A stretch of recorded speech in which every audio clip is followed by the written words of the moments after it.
नमस्कार, बहुत स्वागत है आपका स्वदेश न्यूज में। मैं हूं शिवाली श्रीवास्तव आपके साथ और इस खास प्रोग्राम में चर्चा करेंगे बीजेपी के जितिन। जी हां, बीजेपी के जितिन हो गए हैं। अब जितिन प्रसाद ने बीजेपी को ज्वाइन कर लिया है। आपको बता दें, कांग्रेस के नेता जितिन प्रसाद अब बीजेपी में शामिल हो गए हैं। केंद्रीय मंत्री पीयूष गोयल की मौजूदगी में उन्होंने भारतीय जनता पार्टी का दामन थाम लिया। ज्योतिरादित्य सिंधिया के बाद कांग्रेस का एक और अहम विकेट ये गिर गया है। राहुल गांधी के बेहद करीबी माने जाते हैं जितिन प्रसाद। G23 के मेंबर भी रहे हैं जितिन प्रसाद। आपको बता दें, मोदी जी की सरकार 2014 में आए तब ये सांसद नहीं रहे, लेकिन उत्तर प्रदेश की जनता की सुविधाएं सुधरे, उत्तर प्रदेश में अपने क्षेत्र में काम चालू रहे, उसके लिए लगातार पीछे पड़े रहे और रेल मंत्रालय के पीछे ऐसा पड़े रहे कि उन्होंने उस प्रोजेक्ट को कंप्लीट करवाया मोदी सरकार आने के बाद। तो एक प्रकार से ऐसे युवा नेता, जमीन से जुड़े हुए नेता, लोकप्रिय नेता और जिनकी प्राथमिकता समाज सेवा रही हो, जिनको देश के प्रति प्रेम हो, ऐसे एक बहुत ही कद्दावर नेता, जैसे अनिल जी ने कहा, उत्तर प्रदेश की राजनीति में जिनका बहुत बड़ी भूमिका आगे मैं देख पा रहा हूं, ऐसे श्री जितिन प्रसाद जी हम सबको आज हमारी पार्टी के साथ, प्रधानमंत्री नरेंद्र मोदी जी के नेतृत्व के साथ, भारतीय जनता पार्टी के राष्ट्रीय अध्यक्ष श्री JP नड्डा जी, इस देश के यशस्वी प्रधानमंत्री आदरणीय नरेंद्र मोदी जी, इस देश के कर्मयोगी गृह मंत्री आदरणीय अमित शाह जी और समस्त भारतीय जनता पार्टी नेतृत्व का मैं धन्यवाद अर्पित करता हूं कि उन्होंने आज इस भारतीय जनता पार्टी परिवार में मुझे सदस्यता और सम्मान दिया है। कि अगर आज कोई इस देश में असली माने में कोई राजनीतिक दल है जो संस्थागत इंस्टीट्यूशनल दल है, वो भारतीय जनता पार्टी है। बाकी दल तो व्यक्ति विशेष और क्षेत्र के हो गए, मगर राष्ट्रीय दल के नाम पे अगर आज भारत में कोई दल है तो भारतीय जनता पार्टी है। और जिस चुनौतियां और परिस्थितियों से हमारा देश और विदेश में भी, हमारी सीमाओं पे भी जो चुनौतियों का सामना कर रहा है, उसके लिए अगर आज इस देश हित में कोई दल और कोई नेता सबसे उपयुक्त और मजबूती के साथ खड़ा है देश हित में, तो भारतीय जनता पार्टी और प्रधानमंत्री नरेंद्र मोदी जी है। भारत विश्व पटल पे क्या भूमिका निभाएगा वो यहाँ सरकार तय करेगी और नेतृत्व तय करेगा। और प्रधानमंत्री जी रात दिन भारत की सेवा में निस्वार्थ लगे हुए हैं। हम देखते आए हैं, हमने चुनौतियों का सामना भी किया, जनता ने हमें दरकिनार भी किया। आपको बता दें कि कांग्रेस के बड़े ब्राह्मण चेहरों के नेताओं में से एक थे जितिन प्रसाद, लेकिन पिछले कई दिनों से हाईकमान से नाराज चल रहे थे। पार्टी हाईकमान से नाराज चल रहे थे। नेतृत्व को और सटीक करने के लिए और बदलाव के लिए जो पत्र लिखा गया था, G23 जो नेताओं ने पत्र लिखा था, उसमें जितिन प्रसाद का भी नाम शामिल था। इस पर ही चर्चा करेंगे। हमारे साथ बीजेपी राष्ट्रीय प्रवक्ता शालिनी दुआ जी जुड़ गई हैं। बहुत बहुत स्वागत है मैम स्वदेश न्यूज में आपका।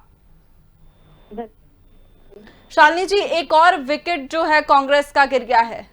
राहुल गांधी के काफी करीबी थे जितिन, क्या कहना है आपका इस बारे में?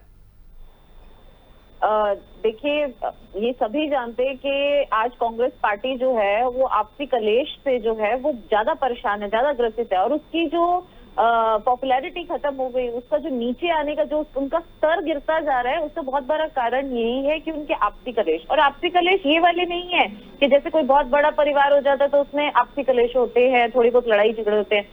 आपसी कला कलेश इस बात का है कि जो टॉप लीडर्स है, मतलब किसी एक व्यक्ति विशेष की पार्टी वो बन के रह गई है, वो अब राष्ट्रीय पार्टी कहलाने के लायक नहीं रही कांग्रेस पार्टी। क्योंकि आप देखिए, जितिन प्रसाद जी जो है उन्होंने भी इसी बात की ओर इशारा किया है कि आज के टाइम में रीजनल पार्टी सभी बनते जा रहे हैं या कोई अपना जो व्यक्तिगत विशेष की पार्टीज रह गई हैं, लेकिन अगर कोई राष्ट्रीय स्तर पे कोई पार्टी है तो सिर्फ और सिर्फ भाजपा पार्टी है जो अंतर्राष्ट्रीय पटल पर भी, इंटरनेशनल प्लेटफॉर्म पे भी और हिंदुस्तान में भी जो अच्छा परफॉर्म कर रही है। मतलब एक अकेली भाजपा पार्टी और बाकी सारी मिल जाती हैं। आपने बंगाल चुनाव में भी देखा, आपने पीछे यूपी के चुनाव हुए उसमें भी देखा, और भी बहुत सारे चुनाव जहां होते हैं वहां सारी रीजनल पार्टीज एक हो जाती हैं और ऑटोमेटिकली सिर्फ लड़ती हैं वो बीजेपी से। तो BJP of course it means single largest party है और राष्ट्रीय और इंटरनेशनल प्लेटफॉर्म दोनों पर ही अपना परफॉर्मेंस बहुत अच्छा कर रही है। अभी देखिए भारत की जो बाहर आज छवि है प्रधानमंत्री जी के नेतृत्व के बाद, वो आज से पहले कभी नहीं थी। जो आज हमारे अमेरिका के साथ रिलेशन है, ये 7 साल पहले आप पीछे देख लीजिए कि क्या रिलेशन थे और आज क्या रिलेशन है। तो बहुत सारे प्लेटफॉर्म पे भारत ने बहुत अच्छा प्रदर्शन किया है और जिसका सीधा साधा श्रेय जो है वो हमारे प्रधानमंत्री जी को जाता है, क्योंकि प्रधानमंत्री जी का चेहरा उनके पीछे संगठन है। संगठन मीन्स भारतीय जनता पार्टी संगठनात्मक रूप से कार्य करती है। ऐसे नहीं कि व्यक्ति विशेष की पार्टी है कि उसी को ही खास अहमियत दी जाएगी। हम संगठन के रूप में काम करते हैं और ये हमने साबित करके दिखाया पिछले 7 सालों में। लेकिन कांग्रेस में ऐसा कोई भी काम जो है वो संगठन के द्वारा नहीं होता। उनको पता है कि जो वहां थोड़ी चमचागिरी करके अच्छा पीछे जी हजूरी करेगा, वो एक व्यक्ति विशेष का फेवरेट रहेगा और वो पार्टी जो है वहीं तक से सीमित होकर रह गई है। यही उनका रीजन है। अभी पंजाब में भी जो चल रहा है, इलेक्शन आने वाले हैं, वो सब जानते हैं। जी, हमारे पास कांग्रेस से पूर्व विधायक गजराज सिंह भी जुड़ गए हैं। गजराज जी, बहुत बहुत स्वागत है आपका स्वदेश न्यूज में। गजराज जी, सबसे पहले प्रतिक्रिया आपकी, जितिन प्रसाद एक और विकेट गिर गया अब कांग्रेस का। देखिए, जितिन प्रसाद जी हमारे भाई हैं, हमारे परिवार के हैं। मैंने तो उनके पिताजी के नेतृत्व में भी काम किया है और वो सब सारा समय देखा है। कांग्रेस के 35 साल से लेकर के आज तक के उस समय को सारे को निखारा है, देखा आपके नजदीकी से। जहाँ ऊंचाइयों पर थी कांग्रेस, आज थोड़ा हल्का भी मान करके चलते हैं, लेकिन आज भी कांग्रेस ऑल इंडिया लेवल की पार्टी है। जो आप चर्चा कर रहे थे कि भाजपा कहां से कहां पहुंची, भाजपा किस कारण से पहुंचे ये भी आप जानते हैं। कितना झूठ फरेब करने के बाद में कहां से किस स्तर पर पहुंच पाई है। व्यक्तिगत पार्टी बताया है जितिन जी ने, कहा है बाकी सब दल व्यक्तिगत हो गए हैं, व्यक्ति विशेष। व्यक्तिगत पार्टी तो ये भी पार्टी है, मोदी और शाह के अलावा है। इस भाजपा के अंदर कुछ भी नहीं है। पूरे देश के अंदर मोदी और शाह जो करेंगे वही है, बल्कि मोदी जी जो कहेंगे शाह भी वही करेंगे। वो भी उसी टाइप का है। कांग्रेस में कम से कम एक लोकतंत्र तो था। ऐसा नहीं है कि एक व्यक्तिगत पार्टी है, एक आदमी की पार्टी, ऐसा बिल्कुल नहीं था। जितने ही सारे इसमें अध्यक्ष रहे, राष्ट्रीय अध्यक्ष अलग अलग तरह के रहे हैं, प्रधानमंत्री भी कई सारे अलग अलग तरह के रहे हैं। अगर मान लिया एक ही पार्टी, एक ही आदमी की पार्टी होती तो मान लिया सोनिया गांधी जी प्रधानमंत्री बन सकती थी देश की, लेकिन उन्होंने नहीं उसको सही समझा और उन्होंने मनमोहन सिंह जी जैसे विद्वान महापुरुष को उन्होंने 2 बार 10 साल का एक रिकॉर्ड बनाया जो उन्होंने, और उनके समय में देश बहुत आगे बढ़ा। अब आज महसूस पतल में जा चुका है भाजपा के नेतृत्व में, मोदी जी के नेतृत्व। रोज आए दिन सारी बातें देखने सुनने को मिलती हैं आप लोगों को। कहीं शराब कांड हो रहा है, कहीं अस्पतालों के अंदर जो बुरे हाल चल रहे वो देखने को मिल रहे हैं। तो झूठ और फरेब का एक जो आडंबर बना हुआ है पूरे मुल्क के अंदर, हम लोगों की आंखें बंद हो जाएंगी एक दिन। लेकिन जो नौजवान है, ये नौजवान हिड़की भर भर कर रोया करेगा। जो मीडिया का नंगा खेल चल रहा है, इसमें वो भी किसी से छिपा हुआ नहीं है। तो भाई जितिन प्रसाद जी की हो सकता है व्यक्ति कोई बातचीत और व्यक्तिगत कोई बात उनकी रही हो, मैं नहीं कह सकता इस बारे में। गजराज जी, उन्होंने जो पत्र लिखा गया था 23 नेताओं की तरफ से, जो पत्र लिखा गया था कांग्रेस को हाईकमान को लेकर, उसमें शामिल थे, नाराज थे हाईकमान से। घर का रहा ना घाट का, वो मध्य प्रदेश में भी देखने को मिलता है आपको, पूरी तरह अभी भी वो। जी शालिनी जी, जी बोलिए। शिवाली जी, अभी क्योंकि ये बहुत वरिष्ठ नेता हैं कांग्रेस के, तो मैं उनकी इज्जत करती हूँ गजराज जी की, लेकिन उन्होंने भी ये स्वीकार किया, भी कहा कि कांग्रेस में लोकतंत्र था। आप उनके शब्दों को ध्यान से सुनिए, उन्होंने 4 बार इस बात को दोहराया है कि कांग्रेस में भी लोकतंत्र था, इसीलिए बहुत सारे राष्ट्रीय अध्यक्ष बने, ये सब हुआ। तो जब हर कांग्रेस का नेता स्वीकार करता है कि लोकतंत्र था, तभी तो 60 साल राज किया, लेकिन अब लोकतंत्र पिछले 10-12 साल से लोकतंत्र नहीं है, सिर्फ एक आदमी की पार्टी बन के रह गई है। देखिए सर, देखिए आप सुन लीजिए, मैं वही बताना चाह रही हूँ कि आप लोगों ने भी जब ये माना है, आज हर बड़ा नेता ये बात मान रहा है कि सिवाय राहुल गांधी जी, सोनिया गांधी जी, प्रियंका गांधी वाड्रा जी, इनकी इच्छा के बिना कोई आगे ऊपर नीचे दाएं बाएं नहीं कर सकता। कोई कठपुतली की तरह बन के रहेगा। ठीक है, हमारे साथ, ठीक है, हमारे साथ तो भाजपा की जो तो आप एक लोगों आदमी ने की भी पार्टी स्वीकार किया है, है। आपने अपने ठीक है, हमारे साथ शिवचरण सिंह जी भी जुड़े हुए हैं, वरिष्ठ पत्रकार हैं।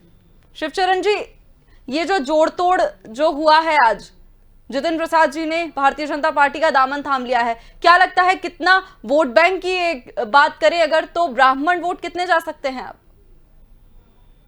जोड़ तोड़ नहीं हुआ है, जो कांग्रेस में काम करने वालों की जो उपेक्षा लगातार होती आ रही है, ये उसका परिणाम है कि जितिन जैसे एक कद्दावर नेता को, जो ब्राह्मणों में उनका एक वर्चस्व रहता है, उनके पिता के समय से वो चला आ रहा है, और आज इससे कांग्रेस को बहुत बड़ा झटका लगा है उत्तर प्रदेश की पॉलिटिक्स में। और इसको कांग्रेस वाले अवसरवादी या जो भी पार्टी के लोग बोल रहे हो, लेकिन हकीकत ये है कि ब्राह्मणों के नेता, सर्वमान्य नेता इनके पिताजी रहे हैं, और इन्होंने भी प्रयास किया।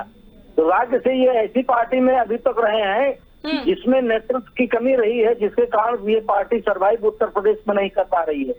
तो ऐसे में जितिन के आने से कांग्रेस तो कमजोर हुई है, और भाजपा को एक अच्छा एक मैसेज गया भाजपा के लिए कि भाजपा में नेतृत्व जो है ठीक है, और अपने भविष्य को लेकर सारे लोग चिंतित रहते हैं। जो भी राजनेता है, कोई हारने के लिए पैदा नहीं होता है, उसको तो सत्ता में रह करके जीतना है, जनसेवा करना है। जनसेवा तो आप तभी कर पाएंगे जब आप सत्ता में पहुंच पाएंगे। और कांग्रेस में तो जो कागजी मेंबरशिप चलती आ रही है शुरू से लेकर के अब तक, तो उसकी वजह से कांग्रेस जमीन पर अपने बूथ लेवल पर कुछ नहीं कर पा रही है। उनके ब्लॉक लेवल की कमेटियां ध्वस्त है बिल्कुल पूरी तरीके से। ठीक है, ये राष्ट्रीय पार्टी है, जरूर है, लेकिन राष्ट्रीय पार्टी होने के बावजूद भी ये उत्तर प्रदेश की धरती पे कुछ भी काम नहीं कर पा रहे हैं। ऐसे में निराश होकर के जितिन जैसे नेताओं को तो अपना भविष्य तलाश करना ही पड़ेगा, और उन्होंने तलाश कर लिया है। जी गजराज जी, 30 साल से सूखा पड़ा हुआ है उत्तर प्रदेश में कांग्रेस के लिए, कैसे अगर ऐसे चलता रहा तो कैसे पार्टी बनाएंगे, कैसे सरकार बनाएंगे वहाँ? आज हम फिर कह रहे हैं, जो झूठ बोलने वाले लोगों की, फरेब करने वाले लोगों की जो पार्टी है, उसको धराशायी हम ही करेंगे। पूरे हिंदुस्तान के अंदर आज भी हम हैं, वो पूरे हिंदुस्तान के अंदर नहीं है। जो लोग पार्टी, लेकिन जिस तरह से गजराज जी हालात दिख रहे हैं, ऐसे में तो ये है कि पार्टी पर ही संकट आन पड़ा है। अब सरकार तो दूर की बात है, आदमी सेवा कर सकता है, लेकिन जब पद पर रहने की आदत पड़ी हुई है, इसका मतलब आज इस पार्टी में, कल दूसरी पार्टी में, अगर उस पार्टी का पतन हो जाएगा तो फिर अगली पार्टी में जाएंगे। तो ये जो सिस्टम बना हुआ है, ये क्या कहोगे इसको? तो बात की जा रही थी ना, लगातार पत्र भी लिखे जा रहे थे, अब हाईकमान नहीं सुनेगा, नेतृत्व नहीं सुनेगा, तो क्या करेंगे नेता? कहाँ है लोकतंत्र भाजपा के अंदर? एक आदमी की पार्टी, जो मोदी कहते हैं वही होता, बाकी और कुछ नहीं होता। उनके इशारे से ही अध्यक्ष बनते हैं, उनके इशारे से सब कुछ सारा का सारा पूरा देश पूरी तरह से बर्बाद है। और जी, मतलब अब जितिन प्रसाद जी के बीजेपी में आने का कारण भी मोदी जी है। सरकारें चल रही है लोगों की, कहाँ है भाजपा? जी शाली मैम, आप कुछ कह रहे हैं? जी शिवाली जी, मैं गजराज जी को ये बोलना चाहूंगी कि अगर सिर्फ मोदी जी जो कहते वो ही होता तो संगठन की जरूरत ही नहीं थी। संगठन का मतलब यही होता है कि मोदी जी के पास प्रस्ताव जाता है, सभी चाहे विधायक हो या पार्टी के कार्यकर्ता हो, अगर कोई बात होती है तो एक प्रस्ताव जाता है, मोदी जी उस पर गहन करते हैं, मीटिंग करते हैं, एक कोर कमेटी मीटिंग होती है, उस मीटिंग में फिर तय होता है कि ये मुद्दों पर हम कदम उठाएंगे, जिसमें प्रधानमंत्री जी अपने आप ही सहमत हो जाते हैं। वो देखते हैं कि मुद्दे सही है, यहाँ पर ये युवा है और इसको बिठाने से राजनीति जो है, इसने इतना अच्छा काम किया, पिछले इतने टाइम से काम कर रहा है, तो वो अपने आप ही जब कमेटी जो है बैठकर डिसीजन लेती है तो उसमें प्रधानमंत्री जी का भी वही डिसीजन होता है। इनकी पार्टी में ऐसा नहीं है। इनकी पार्टी में कोर कमेटी मीटिंग बना के लेटर लिख के लोग भेजते हैं, लेकिन फिर भी होता वही है, लेटर ले लिए जाते हैं, हमारी नकल करके दिखाया जाता है कि हम भी संगठनात्मक रूप से काम कर रहे हैं, तो दिखावे के लिए ये सब किया जाता है। लेकिन अल्टीमेटली काम वो होता है जो सोनिया गांधी जी कह दें, राहुल गांधी जी कह दें या प्रियंका गांधी जी कह दें। तो हमारे यहाँ इस तरीके से काम नहीं होता। लोगों के अंदर ये जो गलतफहमी है कि सिर्फ मोदी जी और शाह जी जो है, मोदी जी शाह जी सारी कमेटी की मीटिंग जब लेते हैं तो उसमें एजेंडाज होते हैं, उसमें इश्यूज रखे जाते हैं और वो इन इश्यूज को ध्यान से सुनते हैं और ध्यान से सुन के फिर फैसला किया जाता है। फैसले से सभी संतुष्ट होते हैं। इन लोगों के फैसले जो किए जाते हैं वो बंद कमरों में होते हैं और तभी लोग संतुष्ट नहीं होते। यही कारण है कि छोड़ के वो भाजपा ज्वाइन कर रहे हैं। इनकी पार्टी के कितने बड़े दिग्गज नेता हैं जो सब धीरे धीरे, और भी पार्टियों के बहुत सारे नेता हैं, दिग्गज नेता हैं जो भाजपा में आ रहे हैं क्योंकि नेतृत्व अच्छा है। और हमें हमारे प्रधानमंत्री जी से, हमारे नेता से कोई शिकायत नहीं है, ना अमित शाह जी से, ना मोदी जी से। पर आपके नेताओं को शिकायत है, आपके नेताओं को शिकायत है राहुल गांधी जी से, सोनिया गांधी जी से, प्रियंका गांधी से। तो शिकायत दूर कीजिए ना, हम पे ब्लेम करने के बजाय आप शिकायत उनकी दूर करेंगे तो शायद आपकी पार्टी और जो बिखरने से है वो बच जाएगी। ये मेरी छोटी सी नसीहत है और सलाह है, जिसे मुझे लगता है कांग्रेस पार्टी को मानना चाहिए। बाकी तो उनका अपना एजेंडा है, वो जो मर्जी करें। ठीक है गजराज जी, सलाह मानेंगे अब? हेलो गजराज जी, आवाज आ रही है आप तक? हाँ आवाज आ रही है जी। जी, सलाह दी है शालिनी जी ने। देखिएगा, मैं फिर कह सकता हूँ कि मेरा भी 35-36 साल का तजुर्बा है इस कांग्रेस के अंदर। बूथ से लेकर के ऊपर तक मैंने कार्य किया है पूरा अपना। और मैं 4 वर्ष में एमएलए रहा, एक ही पार्टी से, एक ही जगह से चुनाव लड़ता हूँ, इसी जगह से। परमात्मा की कृपा है, मेरे यहाँ के लोग अच्छे हैं, अच्छी सोच है, सब कुछ सारा मामला है। लेकिन जो भाजपा के लोगों की मेरे सामने 4-4 हजार वोट भी आए हैं। और आज फिर मैं कहता हूँ जिस भाजपा की बात कर रहे हैं आप लोग, वही भाजपा के लोग आ गए मेरे सामने। हर बार नया उम्मीदवार उतारते हैं, फिर नया उम्मीदवार उतारेंगे। लेकिन गजराज जी, तब भी तो कांग्रेस के जो नेता हैं, बड़े बड़े नाम जो है वो भाजपा का दामन थाम रहे हैं। हर जगह पर संगठन है उसका, लेकिन हम झूठ नहीं बोल सकते, मंदिर मस्जिद की बात नहीं कर सकते, फरेब नहीं कर सकते, इस देश को बेच नहीं सकते, देश की संस्थाओं को नहीं बेच सकते। अगर देश की संस्थाओं को बेच करके हम राजकाज करना चाहते तो हमें इस प्रकार का राज नहीं चाहिए। हमने इस देश के अंदर पूरे में। ठीक है गजराज जी, एक सवाल का जवाब दीजिए। गजराज जी, एक सवाल का जवाब दीजिए मेरे। पंजाब में क्या चल रहा है? पंजाब में क्या हालात बने हुए हैं कांग्रेस के? राजस्थान में क्या चल रहा है? नहीं है, बिल्कुल हमारे मुख्यमंत्री जी के नेतृत्व में पंकज वहाँ का मामला बिल्कुल ठीक है। ठीक है। और राजस्थान में गए हैं, वो कहीं अपना वजूद बनाने की बात करते हैं। ठीक है, वो भी सब ठीक हो जाएगा। पंजाब में कोई दिक्कत नहीं है। और राजस्थान तोड़ फोड़ की राजनीति नहीं करते। 20-20 सचिन पायलट जी भी खुश नहीं है, कह रहे हैं जो वादे किए थे पार्टी आलाकमान ने, नेतृत्व ने जो वादे किए थे वो पूरे नहीं कर रहे हैं। अरे आप सोचिए कि 25 एमएलए आप लोगों ने इसी पे दिलवाया, इसी पे दिलवाने के बाद में आपने फिर उनको चुनाव कराया है। तो देश बर्बाद नहीं है तो क्या होगा? ऐसी सत्ता आना नहीं चाहिए। हमने ऐसा हिंदुस्तान नहीं बनाया था बिल्कुल भी। गजराज जी, लेकिन हालात तो ऐसे दिख रहे हैं कि सत्ता तो बाद की बात है, पहले पार्टी को बचाने की कवायद अब शुरू कर देनी चाहिए जिस तरह के हालात हैं।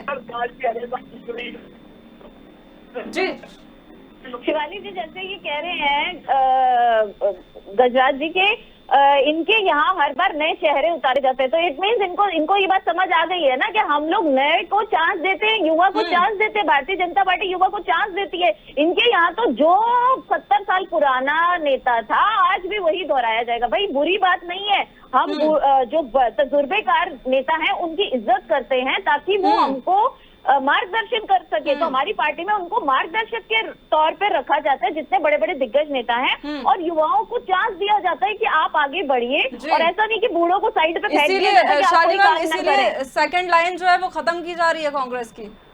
बिल्कुल यही रीजन है कि ये लोग यूथ को चांस नहीं देते। ये लोग सिर्फ सोचते हैं जो पहले थे वही आज भी रहे। भाई नए को भी मौका देना चाहिए, और वो अपनी परफॉर्मेंस अगर अच्छी ना कर पाए तो ठीक है, आप उन्हीं को दोबारा रिपीट कर लीजिए जो पहले रहे हैं। दिक्कत क्या है? और बड़े नेताओं को तो खुद खुश होना चाहिए कि हम युवाओं का मार्गदर्शन करें, उन्हें बताएं कि ये ऐसे कीजिए वैसे कीजिए, यहाँ इलेक्शन लड़िए, उन्हें भी हम जितवाएं। तो आपका नेतृत्व जो है, हम लोगों की पार्टी का नेतृत्व, हमारे जो हमसे पहले के बड़े बुजुर्ग हैं वो हमारा नेतृत्व करते हैं, तो इसमें बुराई क्या है?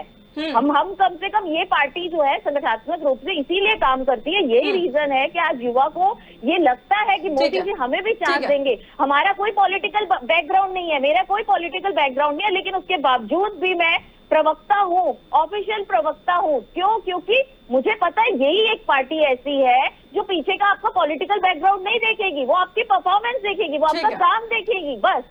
ठीक है शिवचरण जी, क्या ये कहना गलत नहीं होगा कि जिस तरह से सिंधिया जी जो है वो भारतीय जनता पार्टी में शामिल हुए थे, उसी से सबक लेते हुए अब जितिन जी ने भी, क्योंकि जो सचिन पायलट जी के साथ हम राजस्थान में देख रहे हैं वो उन सब सारी घटनाओं से सबक लेते हुए अब ये कदम उठाया गया है? देखिए, ये दुर्भाग्य इस देश का इस समय वर्तमान में ये है कि एक राष्ट्रीय पार्टी कांग्रेस का राष्ट्रीय अध्यक्ष कब से वो स्थान रिक्त है। जब आप राष्ट्रीय स्तर का नेतृत्व जो आप फाइनल नहीं कर पा रहे हैं, आप प्रदेशों में क्या कर पाएंगे? आप कुछ कर ही नहीं पा रहे हैं। ये कांग्रेस अपने कर्मों के आधार पर इनके ये स्थिति होती जा रही है। एक एक करके अच्छे नेता, युवा नेता जैसे सिंधिया जैसे लोगों को हटना पड़ा। आज जितिन का इनका परिवार आ गया है, इनका जाना, ये कांग्रेस का परिवार माना जाता है जितिन जी का, आज का नहीं, ये शुरू से आ रहा है इनका परिवार, और इनकी पकड़ रही उत्तर प्रदेश में। आप आज की तारीख में अगर ये इसको नहीं रोक पा रही है कांग्रेस, तो 2022 के सपने भूल जाए उत्तर प्रदेश की धरती पर। शिवराज जी, शिवचरण जी, यहीं से मेरा एक सवाल ये भी था कि जिस तरह से 30 सालों से कांग्रेस नहीं है उत्तर प्रदेश में, और अब विधानसभा चुनाव जब 2022 के इतने करीब है, इतने में ऐसा बड़ा जो उलटफेर है, क्या लगता है कि कांग्रेस अब कहीं जिस स्थान पर अभी तक थी भी वहां से भी थोड़ा और पीछे आ गई? जब आप अमेठी रैली अपना नहीं संभाल सकते हो, राष्ट्रीय अध्यक्ष आपका हार सकता है, तो इससे बड़ी और राजनीति में शर्म की और क्या बात हो सकती है? इसकी तो समीक्षा नहीं की गई अभी तक कि वहाँ अमेठी क्यों हारे, उसके बाद क्या सुधार किए हैं। 19 के बाद से अब तक 2021 चल रहा है। हमें तो नहीं लगता है संगठनात्मक रूप से अमेठी में कोई परिवर्तन किया गया हो, या भविष्य के हिसाब से रायबरेली जैसी संसदीय सीट का, जहाँ सोनिया गांधी का मतलब इंदिरा गांधी का वहाँ नेतृत्व रहा है, और वहां भी आप कोई परिवर्तन संगठनात्मक रूप से नहीं कर पाए हैं। क्योंकि हम लोग तो लखनऊ से नजदीक देख रहे हैं ना कि कौन आ रहा है, कौन जा रहा है, क्या कार्यकर्ताओं की कितनी उपेक्षा हो रही है। तो मजबूरन ये काम करने वाले लोग जितने हैं, ये कांग्रेस का कोई भी दल हो, उसे छिटक करके वहीं जाएंगे जहां उसको अपना भविष्य नजर आएगा, जहां दिखाई पड़ेगा अपना भविष्य। तो उनको, जितिन को आज भारतीय जनता पार्टी का में भविष्य दिखाई पड़ रहा है, इसलिए वो गए हैं। जैसे कल को सिंधिया गए थे, आने वाले कल में और लोग भी जाएंगे। ये रोक नहीं पाएंगे अगर इन्होंने अपने में सुधार नहीं किया। शिवचरण जी, क्या अगला आने वाला नाम सचिन पायलट का भी मान लें, आशंकाएं लगा लें? क्योंकि जिस तरह से राजस्थान के हालात जो देखने को मिल रहे हैं, सचिन पायलट भी हो सकते हैं अगला नाम। पायलट को पहले ही छोड़ देना चाहिए था कांग्रेस जैसी पार्टी में, जहाँ उनकी इतनी उपेक्षा हो रही हो। अरे युवा, आप सेकंड लाइन रख ही नहीं रहे हो, खत्म किए जा रहे हो। राहुल गांधी की एक किचन कैबिनेट थी, वो खत्म हो रही है, इसका मतलब राहुल गांधी खत्म हो रहे हैं, सीधा है।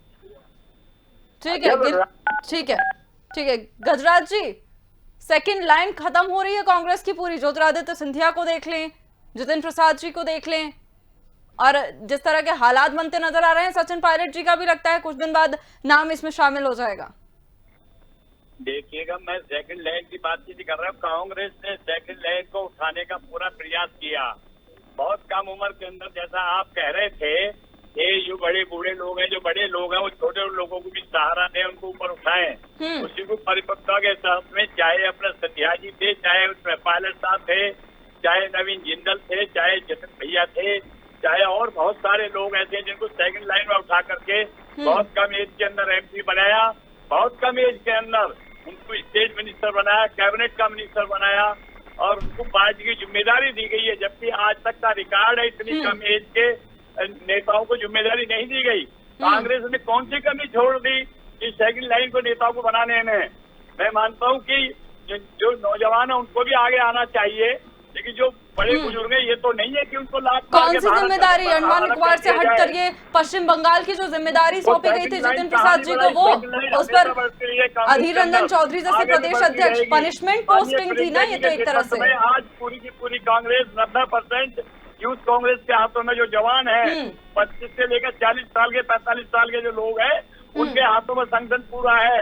हम चाहते हैं ये गजराज जी, एक तरह से क्या ये पनिशमेंट पोस्टिंग नहीं थी जितिन प्रसाद जी की जो पश्चिम बंगाल की जो जिम्मेदारी सौंपी गई थी, जहां पर प्रदर्शन सबने देखा है कांग्रेस का क्या रहा है? आपने नेतृत्व के खिलाफ सवाल उठाया है, पत्र लिखा है, तो अब आप पनिशमेंट झेले उस चीज की। सिंधिया जी के बेटे को जिम्मेदारी पूरी दी गई थी, कहाँ नहीं दी गई जिम्मेदारी? हमारे जो भूपेश पटेल भूपेश जी हैं जो चीफ मिनिस्टर है वहाँ के, वो भी इसी सेकंड लाइन के थे, वो भी चीफ मिनिस्टर बने। लेकिन गजराज जी, सोचने वाली बात है ना, आपकी पार्टी के नेता हो, विधायक हो, खुद बोल रहे हैं कि पार्टी को आत्ममंथन की जरूरत है। कब तक दूसरे की हार में खुश होते रहेंगे? अपने गिरेबान में झांकने की भी जरूरत है पार्टी को। थोड़े ये भारतीय जनता पार्टी के नेता बोल रहे हैं, ये तो आप ही के पार्टी के नेता और विधायक बोल रहे हैं ना। सौदा नहीं कर सकते देश को, जो लोग बेच रहे हैं हम उनसे बिल्कुल सौदा नहीं कर सकते। देश के अंदर माहौल बिगाड़ने के लिए हम हिंदू मुसलमान की बात नहीं कर सकते। पाकिस्तान चले गए हैं, देश को बेच रहे हैं, देश को बेच रहे हैं। कैसे रिडिकुलस बातें करते हैं आप? इतने बड़े बुजुर्ग हैं कि मुझे ऐसे बोलते हुए अच्छा नहीं लग रहा, लेकिन देश को बेच दिया। आप पाकिस्तान बैठे हैं या आप श्रीलंका बैठे हैं या आप चाइना में बैठे हैं? हिंदुस्तान में ही बैठे हैं ना, तो कहाँ देश को बेचा है? देश को मजबूत किया है, इसी बात की तो आप लोगों को तकलीफ है। मतलब गजराज जी, अगर कांग्रेस में कुछ भी होगा तो जिम्मेदार सिर्फ भारतीय जनता पार्टी है। मत कीजिए गजराज जी, ठीक है गजराज जी, मेरे एक सवाल का जवाब दें। अगर कांग्रेस पार्टी में कुछ भी होता है तो जिम्मेदार सिर्फ भारतीय जनता पार्टी है। जो भाजपा के लोग तो वो तो पीठ दिखा कर भाग जाया करते थे जब देश आजाद हुआ है। इस देश में सुई नहीं बनती थी, उसको कहाँ पे उठा करके। राहुल गांधी जी युवा चेहरा है, उनके करीबी माने जाते थे सचिन पायलट, उन्हीं के करीबी माने जाते थे माधव राज सिंधिया के बेटे जो हैं। लेकिन उसके बावजूद क्या हुआ? ज्योतिराज सिंधिया वो भी हमारी पार्टी में आ गए, सचिन पायलट के लिए भी अच्छे लग रहे थे, और आज देखिए जितिन प्रसाद जी भी आ गए। तो मतलब ये है कि ये लोग अपने युवा चेहरा, अपने ही नेता की बात नहीं मान रहे। मतलब इनको राहुल गांधी पे इनको विश्वास नहीं है, तो भाजपा कैसे विश्वास कर ले? ये खुद बताए ना इस बात को, कि जब इन लोगों को विश्वास नहीं उनके नेतृत्व पे, उनके बंदों पर, कि जिसे वो रखेंगे या कुछ आगे बढ़ाएंगे, ये लोग उनकी बात नहीं सुन रहे, तो भाजपा कैसे मान ले, उनको स्वीकार कर ले? और भारतीय जनता पार्टी के तरफ जनता कैसे विश्वास कर ले?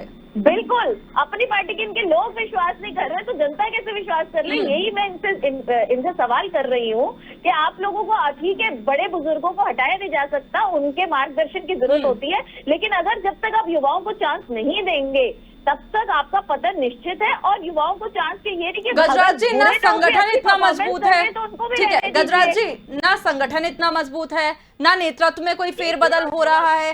कैसे ऐसे जब कांग्रेस के जब नेता आपस में अंतरकलह जो है हर राज्य में हम देख सकते हैं, पंजाब की बात कर लें, मध्य प्रदेश की बात कर लें। जिम्मेदारी दी है साथ में, ऐसा नहीं है सेकंड लाइन तैयार नहीं है हमारी।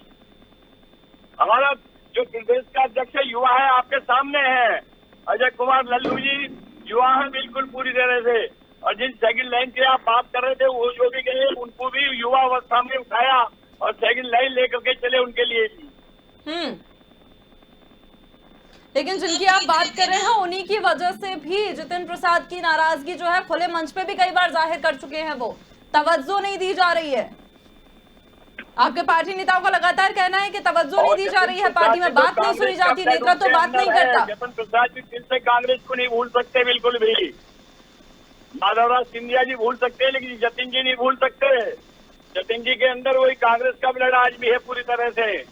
लेकिन अब तो शामिल तो भारतीय जनता पार्टी में हो गए ना गजराज जी, क्या कीजिएगा? बीजेपी ने भी माधवराज सिंधिया को पिछलग्गू बना दिया, बैग लेकर के चलते मुख्यमंत्री का। कांग्रेस के अंदर हीरो थे वो पूरी तरह से। गजराज जी, अगर ऐसा होता और अगर ऐसा था तो भारतीय जनता पार्टी में आने को उनको कोई जरूरत नहीं थी। कह रहा हूँ मैं कि अपनी पार्टी का सिपाही हूँ, बिल्कुल छोटा सा सिपाही हूँ, अदना सा, लेकिन मैं ये दावे के साथ कह सकता हूँ माधवराज सिंधिया के लिए कोई कमी नहीं छोड़ी थी। इस देश के मिनिस्टर नहीं थे, कैबिनेट के मिनिस्टर थे। गजराज जी, ज्योतिरादित्य सिंधिया वहाँ भी राज्यसभा के अध्यक्ष से कोई बहुत बड़ा पद नहीं मिल गया है, और वहाँ के मुख्यमंत्री का बैग लेकर तो चलते हैं पीछे।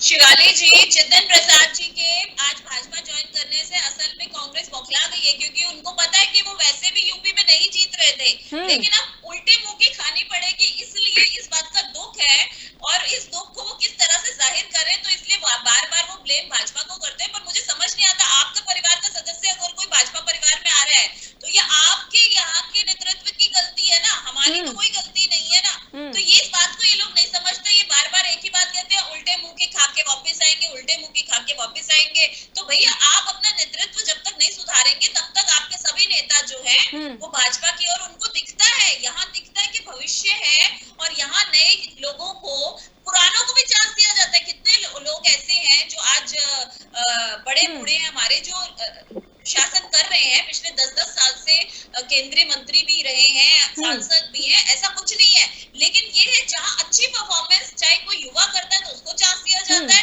या कोई अगर बड़ा बुजुर्ग है वो भी अच्छी परफॉर्मेंस करता है तो उसे चांस दिया जाता है। सिर्फ चाटुकारिता को चांस नहीं दिया जाता कि सिर्फ चाटुकारिता करने वालों को आगे बढ़ा दिया जाए, केंद्रीय मंत्री बना दिया जाए या राष्ट्रीय अध्यक्ष बना दिया जाए, ऐसे नहीं किया जाता। ये संगठनात्मक रूप से हमारे यहाँ काम होता है। इस बात की तारीफ जो है वो सब जनता करती है। हर युवा को या नहीं भी युवा, उसको चांस, उसको लगता है कि मेरा यहाँ पर भविष्य बन सकता है, वो अपना भविष्य भाजपा के अंदर देखता है। भाजपा पार्टी के अंदर ज्वाइन करने के बाद उसको दिखता है कि आज वो बन गए जो पॉलिटिकल बैकग्राउंड से नहीं थे, तो शायद मैं भी बन जाऊं। तो ये एक बहुत बड़ी बात है जो प्रधानमंत्री जी ने इस चीज को समझा, और हमारी पार्टी ने इस चीज को समझ के सबको चांस देती है। ये एक बहुत बड़ी बात है कि एटलीस्ट चांस तो देती है। फिर तो बाद में परफॉर्मेंस के ऊपर, आप अच्छी परफॉर्मेंस करेंगे तो आप पार्टी में रहेंगे, आप अच्छी परफॉर्मेंस नहीं करेंगे तो आप साइड पे बैठ जाएंगे, बस यही होगा।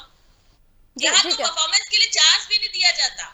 जी शिवशरण जी, अगर हम थोड़ा सा रिमाइंड करें, और जितिन प्रसाद जी का जो अभी प्रेस कॉन्फ्रेंस में जो उन्होंने कहा है, हालांकि उन्होंने कांग्रेस के विरोध में कोई टिप्पणी नहीं की है, लेकिन उन्होंने साफ तौर पर कह दिया है कि बाकी सब जो पार्टियां हैं वो व्यक्ति विशेष पार्टी बन गई हैं, व्यक्तिगत पार्टियां बन गई हैं।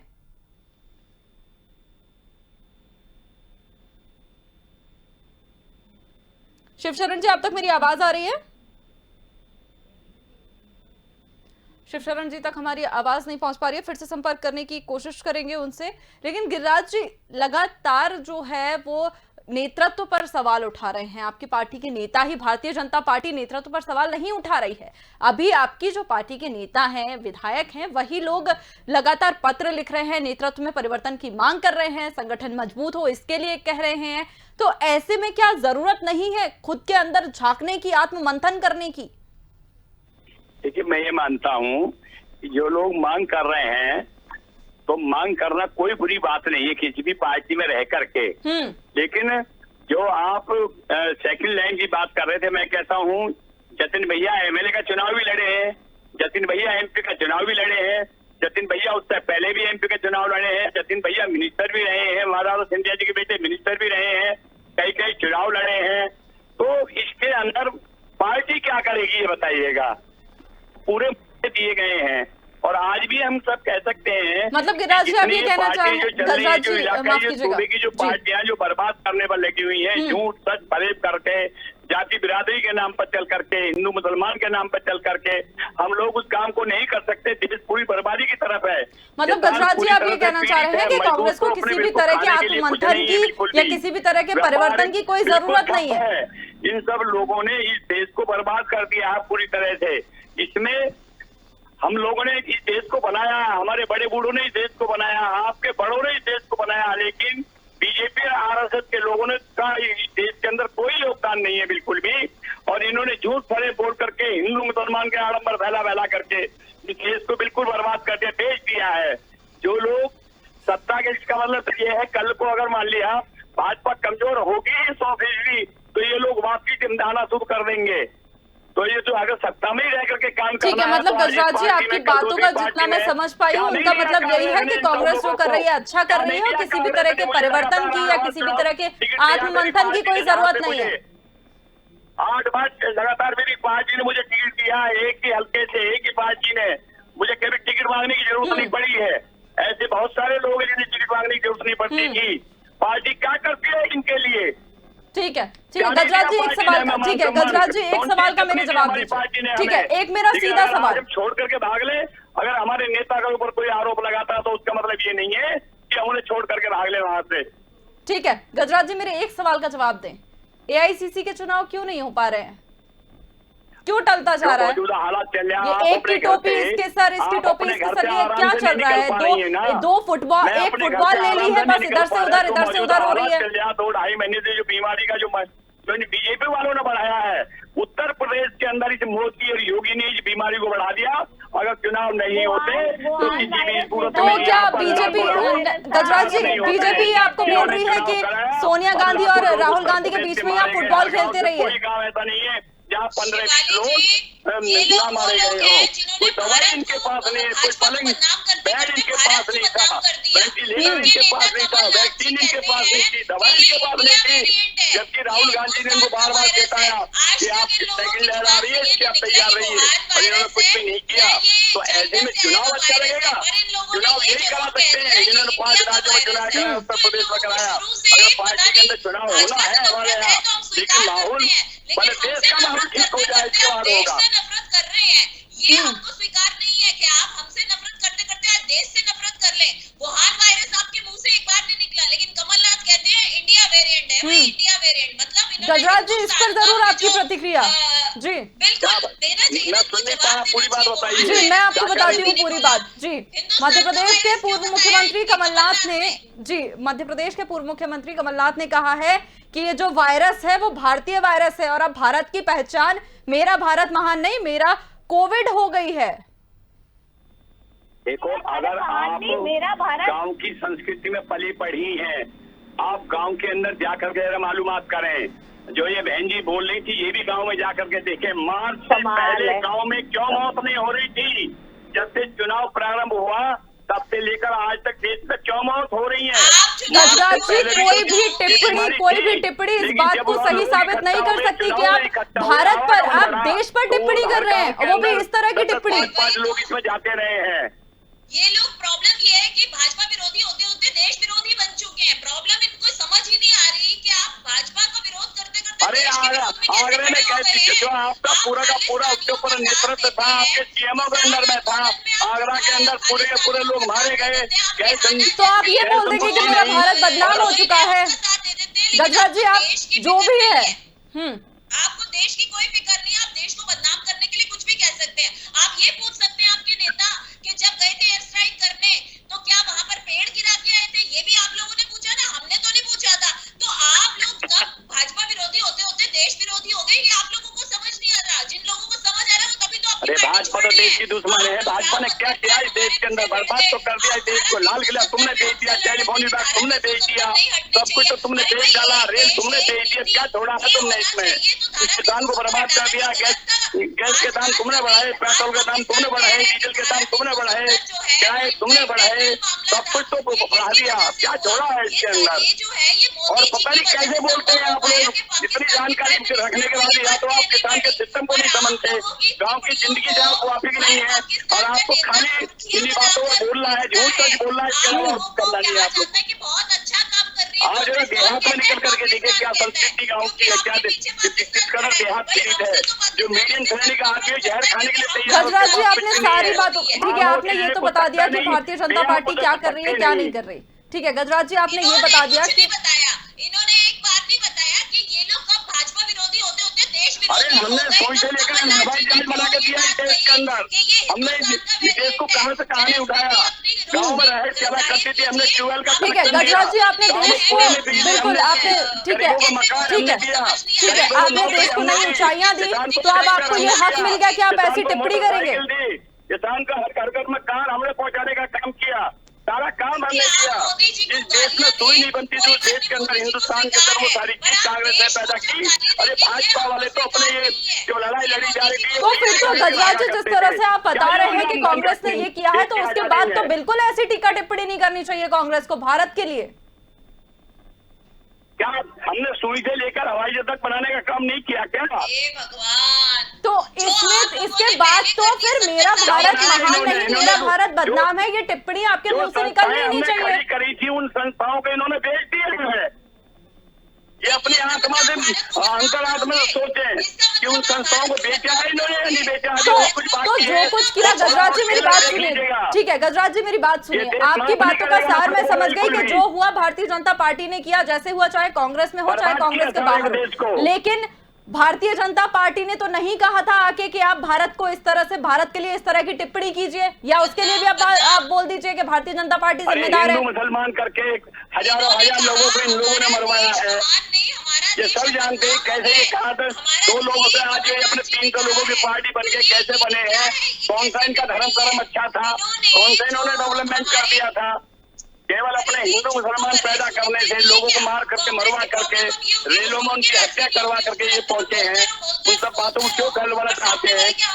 अभी अलीगढ़ के अंदर 25-30 लोग खड़ा के मारेंगे, जो बीजेपी के लोग हैं उन्हीं को सबको तुमने ठेके दे रखे हैं। ठीक है गजराज जी, ठीक है, मुद्दे से नहीं भटकते हैं, ठीक है गजराज जी, ठीक है, ये सब बातें चलती रहेंगी, आरोप प्रत्यारोप लगातार जारी रहेंगे। गजराज जी मेरा आपसे एक सीधा सवाल, क्या कांग्रेस को आत्ममंथन की जरूरत नहीं है? निकल बढ़ नहीं सकते आराम से। ठीक है गजराज जी, एक सीधा सवाल, गजराज जी सीधा सवाल, क्या कांग्रेस को आत्ममंथन की जरूरत नहीं है? क्योंकि सोनिया गांधी खुद कह चुकी हैं कि अब हार से जो है सबक लेने की जरूरत है। देखिएगा, जब कोई हार होती है, हार के बाद में चिंतन तो आदमी करना ही पड़ता, क्या कमजोरी रहे, क्या अच्छाई है, कैसे हुआ, हमारे काम करने में कोई गलती कुछ हो सकती है, उसमें हम सुधार करेंगे ना। तो यही जो चिंतन जो होता है तो उसी से सबक लेना होता है, उसके बारे में विचार करेंगे पूरी तरह से। ऐसा नहीं है कि भैया हर कोई आदमी, छोटा सा भी चुनाव होता तो इंतजार किस चीज का है, कमजोरी रही है तो उसको वो अपने विचार करके आगे के लिए ठीक करता है। हम लोग भी उसके लिए अपने ठीक तैयार रहेंगे। जो पर्सनालिटी है वो बन चुकी है, लोगों के सामने छवि आ चुकी है कि कांग्रेस जो है वो भाजपा विरोधी, इन लोगों को झूठ बोलने के अलावा और कोई दूसरा नहीं, नीचे से लेकर ऊपर तक जो पैदा है झूठ के अपने माहौल में पैदा हुए, जिनका जिस देश का मुखिया झूठ बोल सकता हो तो और कहाँ बचेगा आज में। झूठ के ऊपर आधारित ये सब लोग हैं सारे। अब वो इनको नहीं देखना चाहते। आप देखिएगा ये एक रीजनल पार्टी बन के रह जाएंगे, और कहाँ रीजनल रहेंगे, 1-2 स्टेट्स में शायद रह जाए। मुझे लगता है धीरे धीरे उनका वजूद खत्म हो रहा है, और इसी वजह से बौखलाहट इसी वजह से है कि बार बार हर चीज के लिए ब्लेम भाजपा को करते हैं। और आज चाहे बाकी सारी जितने मर्जी संगठन बना ले, संगठित हो जाए, चाहे 6 पार्टियां मिल जाए, लेकिन सच तो ये है कि भाजपा जो है वो सिंगल लार्जेस्ट पार्टी आज हिंदुस्तान में, और एक ये ही राष्ट्रीय स्तर की पार्टी है। बाकी सब पार्टियां छोटी छोटी सी रीजनल बन के रह गई। गजराज जी, रीजनल पार्टी बन के रह जाएगी कांग्रेस? देखिएगा, जो रीजनल पार्टी हैं ये इस देश के लिए बहुत नुकसान पहुंचाने वाली है। आगे के समय हम लोगों की आंखें बंद हो जाएंगी। मतलब आप मान रहे हैं कि ऐसा हो सकता है? पैदा हो रही है, देश के लिए बहुत नुकसानदायक, बड़ी घातक है। वाकई रीजनल पार्टियों ने कांग्रेस को भी बहुत नुकसान पहुंचाया, और आप भी इस बात को मान रहे हैं कि हो सकता है ऐसा? ये अपने अपने हलकों में रह करके जो अपने बिल्कुल देश को बिल्कुल कमजोर कर रहे हैं। साथ में राष्ट्रीय पार्टी को ही रहना चाहिए। हम तो कहते हैं 2 पार्टियां पूरे मुल्क के अंदर रहे, पक्ष रहे और विपक्ष रहे, तभी इस देश का भला हो सकता है। तो मेहनत कीजिए। लेकिन किसी भी लोकतंत्र में मजबूत विपक्ष का होना भी बहुत जरूरी होता है। चुनाव हो रहे हैं, एक पंचायत सदस्य को जो खरीदने का जो मुचल्या दौर चल रहा है वो छिपा हुआ नहीं है। अरे जब मैं ये कह सकता हूँ कि 20-20 लोगों के, आप अपने चुने हुए लोगों के इस्तीफे दिलवा करके फिर से उनका चुनाव होता है, क्या कहेंगे आप?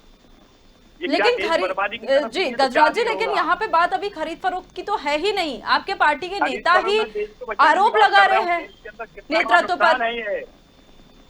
आप उन्हें लालच दे करके कि तुमको फिर से मिनिस्टर बना देंगे, और अपने आपने इस्तीफा दिलवाया, 3-4 महीने बाद फिर उनका चुनाव करवा रहे। जो चुनाव MLA था तुम उसको उन्हें इस्तीफा दिलवा करके फिर इस काम को कर रहे हैं। अच्छा, मतलब पंजाब में भारतीय जनता पार्टी जो है नवजोत सिंह सिद्धू को लालच दे रही है, ऐसा आपका कहना है? या फिर राजस्थान की हम बात कर लें तो सचिन पायलट को लालच दिया जा रहा है? देखिएगा, सचिन पायलट तो कांग्रेस के पक्के लोग हैं, उनके माता पिता कांग्रेस के अंदर काम करते थे, कांग्रेस की रीढ़ की हड्डी थे वो लोग। ज्योतिरादित्य सिंधिया भी पक्के थे, जितेंद्र प्रसाद भी पक्के ही थे। सचिन पायलट बहुत सुलझे हुए इंसान है, सचिन पायलट कहीं जाने वाले नहीं है। सचिन पायलट का भविष्य इस हिंदुस्तान के अंदर बहुत अच्छा है। गजराज जी, यही सब बातें ज्योतिरादित्य सिंधिया जी के लिए भी कही गई थी, जितेंद्र प्रसाद जी के लिए भी यही बातें कही जा रही थी। देखिएगा, सचिन पायलट में और ज्योतिरादित्य सिंधिया में बहुत बड़ा अंतर है। उनके दादा दादी या उनके जो परिवार के जो अन्य लोग थे उनकी पृष्ठभूमि क्या थी और पायलट साहब की पृष्ठभूमि क्या है, आप उसी से अंदाजा लगा सकते हैं। उनकी बुआ कहाँ थी, उनकी चाची और उनकी दादी कहाँ थी, किस टाइप के वो लोग थे। राजा महाराजे लोग थे साथ में, वो बिना सत्ता के नहीं रह सकते थे, लेकिन वहाँ तो उन्हें सत्ता भी नहीं मिली। यहाँ भी राज्यसभा का बनाया जा रहा था उनको साथ में, यहाँ भी मतलब हर बात के पीछे कोई अलग कारण हो सकता है, लेकिन कांग्रेस ये नहीं मान सकती कि जो गलती है वो हम में है। शालिनी जी, आपका क्या कहना है इस बारे में? मेरा शिवाली जी यही कहना है कि ये लोग न मानेंगे और थोड़े से और बर्बाद होंगे तो शायद जब केवल 4-6 बंदे ही रह जाएंगे इनकी पार्टी में, तब शायद इनको रियलाइज हो कि ये पार्टी अब वाकई में एक रीजनल पार्टी बन के रह गई है। क्योंकि हम तो चाहते हैं विपक्ष में मजबूत हो, और कौन नहीं, अच्छे लोकतंत्र के लिए विपक्ष का मजबूत होना भी जरूरी है। और हमेशा हमारे प्रधानमंत्री जी मोदी जी कहते हैं कि विपक्ष मजबूत हो, उसके लिए अच्छी बात है, लेकिन विपक्ष जो है वो आज झूठ फैला के मजबूत होना चाह रहा है। देखिए, आप पीछे कांग्रेस की तरफ से जो टूल किट निकला, टूल किट मामला, वो जग जाहिर है कि इन्होंने क्या हरकतें करी। तो आप सच्चाई के साथ लड़िए ना, आपको कोई हाथ नहीं बांध रहा, आपको कोई रोक नहीं रहा, आप सच्चाई के साथ लड़िए। और आप भाजपा विरोधी होते होते देश विरोधी बातें करेंगे कि देश के ऊपर सवाल उठाएंगे, तो ये तो हम बर्दाश्त नहीं करेंगे। इसके लिए फिर हमें किसी स्तर तक भी आपके ऊपर एक्शन लेना पड़े तो हम करेंगे, क्योंकि हम ठीक है। शालिनी मैम, आपसे भी मेरा ठीक है, शालिनी जी आपसे भी मेरा एक सवाल है। ठीक है, ठीक है, जो देश के साथ में धोखा किया है, जो देश के साथ जुर्म किया है, ठीक है शालिनी जी, ठीक है शालिनी जी, आपसे भी मेरा एक सवाल कि जिस तरह से कोरोना काल की हम बात करें तो उत्तर प्रदेश की अगर हम बात करें, राज्य सरकार की कहीं ना कहीं किरकिरी हुई है, और जो एक तबका है, अगर ब्राह्मण तबके की हम बात करें तो नाराजगी है उनकी योगी आदित्यनाथ से अगर देखा जाए तो ऐसे में क्या लगता है कि जितेंद्र प्रसाद को शामिल कर ब्राह्मणों के बीच बड़ा संदेश दिया है आपने? बिल्कुल ऑफ कोर्स है, और ऐसा नहीं है कि योगी आदित्यनाथ जी की छवि जो है वो ब्राह्मणों के बीच कुछ खराब है, ऐसा बिल्कुल भी नहीं है। लेकिन जितेंद्र प्रसाद जी के आने से क्योंकि मजबूती पार्टी को मिली है, एक ब्राह्मण वोट जो है हम इस तरीके से देख सकते हैं कि ब्राह्मणों का बहुत बड़ा चेहरा है वो उत्तर प्रदेश में, तो उसको लेके ये स्पष्ट रूप से है कि कांग्रेस इसलिए बिलबिला रही है, इसलिए ज्यादा घबरा रही है कि पहले भी योगी आदित्यनाथ के ही जीतने के चांसेस है कि वहां दोबारा भाजपा ही आएगी, लेकिन अब जितेंद्र प्रसाद जी के आने से इसे और मजबूती मिली है और इनका जो कद है वो और घटा है, इसीलिए इनको इसी बात की तकलीफ हो रही है, इसलिए बहुत सारी टिप्पणियां कर रहे हैं। उनको व्यक्तिगत तौर पे भी बहुत सारी टिप्पणियां करेंगे, जैसे इन लोगों ने ज्योतिरादित्य सिंधिया के ऊपर भी करी। लेकिन ठीक है, अगर आपके अंदर कोई कमी है तभी तो आपकी पार्टी को छोड़ा जा रहा है, ये बात स्वीकार करने के लिए तैयार ही नहीं है। इनको लगता है कि इनका नेतृत्व ठीक है, इनका ये संगठनात्मक रूप से काम कर रहे हैं, और जो ये पहले थे, मतलब जो 70 साल पहले थे वो आज भी ये वैसे ही बने हुए हैं। अब भैया जमाना चेंज हो चुका है, धोती कुर्ते से लोग पेंटों पे आ गए, सूट बूट में आ गए, सब कुछ में आ गए, लेकिन आप अगर अभी भी धोती में ही रहेंगे तो ऐसा नहीं है ना कि लोगों को चेंज चाहिए होता है, हर किसी को चेंज चाहिए होता है। आज अगर हम सोचते हैं कि चेंज नहीं करवाना तो ना सड़कें बनती, इनके टाइम में कितनी कुछ सड़कें बन गई, जरा ये इस बात को बता दें, कितने कुछ एम्स बन गए, मात्र एक एम्स था 60 साल में, हम लोगों के आने के बाद आज चार बन चुके और हमारा टारगेट है 7 एम्स बनाने का। तो ये होता है कि हम कुछ विजनरी हैं, हमारी पार्टी विजन के साथ काम करती है और उसे पूरा भी करती है। हम अपने मैनिफेस्टो में लिखा, हम राम मंदिर बनवाएंगे, हमने बनवाया, हमने अपने मैनिफेस्टो में लिखा था 370 हटाएंगे, हमने हटवाई, हमने लिखा अपने मैनिफेस्टो में कि हम जो है ट्रिपल तलाक को वो करेंगे, कानून बनाएंगे, हमने किया। हम जो कहते हैं हम वो करते हैं, हमने कहा हम कृषि कानून लेके आएंगे, हमने किया। तो बात ये है कि विरोध होता है, जब कुछ अच्छा किया जाता है तो उन चीजों का विरोध होता है, लेकिन लेकिन हम विरोध से डरते नहीं क्योंकि हम गजराज जी ठीक है एक लास्ट कमेंट में गजराज जी से ले लूं। गजराज जी, अपने अंदर की कमी को स्वीकारने की जरूरत है कांग्रेस को, नहीं तो अगर हालात यही रहे तो बहुत बुरे हालात जो है वो देखे जा सकते हैं। मैंने आपसे बताया कि जब भी कोई चुनाव होता, अगर हम ग्राम प्रधानी का चुनाव भी 2 पक्ष लड़ते हैं तो एक पक्ष ये सोचता है हारने वाला कि मेरी गलती कहाँ रही है, सुधार मुझे कैसे करना है।